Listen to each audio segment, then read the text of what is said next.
Mentang-mentang, lah iya, padahal Pak Jokowi kalau nggak ada PDI Perjuangan juga aduh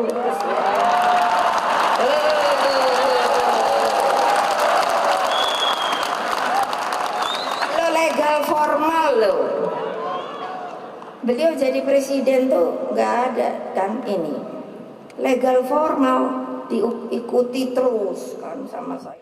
Saya mau langsung tanya ini sama Mas Anang. Mas Anang mendengar tadi statement yang disampaikan oleh Bu Mega soal posisi Pak Jokowi bahwa memang ya Pak Jokowi bisa jadi presiden karena PDIP. Apakah itu juga jadi salah satu faktor satu melemahnya hubungan antara presiden dengan PDIP dan kemudian itu juga akhirnya punya efek domino berpengaruh ke elektabilitasnya PDIP yang menurun? Ya, kalau melihat dari mereka berdua ya, antara Megawati dengan Pak Jokowi atau PDIP dengan Pak Jokowi, sebetulnya sudah banyak tanda-tanda ya. Dari proses tahun 2023, selama 2023, kita melihat posisi Pak Jokowi itu pernah kemudian itu dipermalukan ya di dalam Rapim ya. Bahwa ada posisi Pak Jokowi sebagai presiden pada saat itu meskipun menggunakan atribut PDIP, kemudian Bu Mega melontarkan bahwa Pak Jokowi itu tidak ada apa-apanya dengan PDIP. Nah, kata-kata itu juga kemudian dilontarkan dalam beberapa yang meskipun sifatnya itu adalah dalam tanda kutip guyonan oleh Bu Mega, itu sebetulnya sebagai sebuah merendahkan ya harga diri dari Jokowi, baik dia sebagai presiden maupun seorang kader. Posisi Pak Jokowi sebagai presiden dikata-katakan seperti itu sebetulnya sudah menurunkan simbol-simbol negara, plus juga kemudian sebagai seorang presiden pun juga seorang manusia. Itu juga mestinya secara normal itu menyinggung buat Pak Jokowi. Dan itu diteruskan dalam banyak hal, kemudian dipertajam dengan dua kasus terakhir yang tadi saya sebutkan.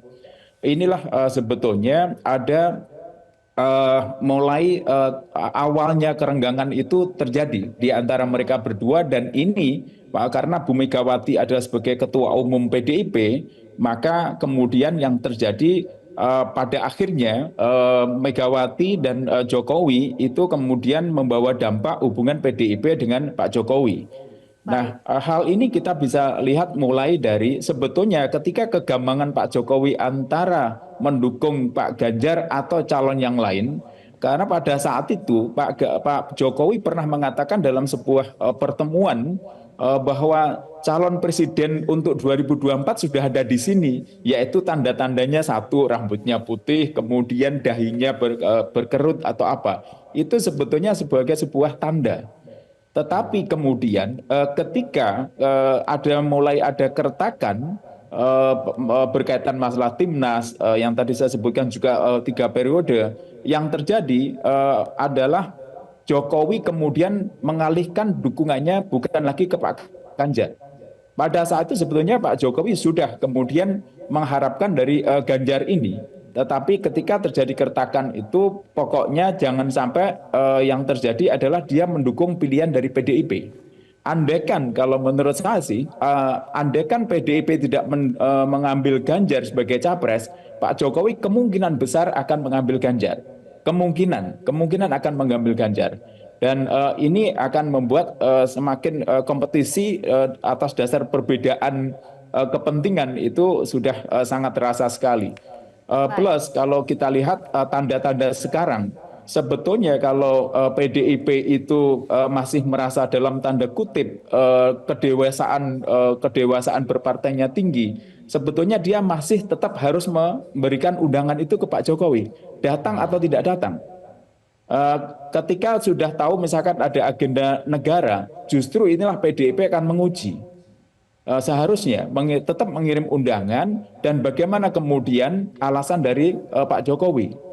Dan Pak Jokowi ketika mengatakan tidak hadir karena tidak ada undangan, ya itu sebetulnya sekali lagi saya katakan tadi ya hanya di bibir saja, dan meskipun itu adalah benar. Meskipun kalau nanti ada undangan, Pak Jokowi juga akan tetap tidak hadir. Begitu, Mas Jasin. Jelajahi cara baru mendapatkan informasi. Download Metro TV Extend sekarang.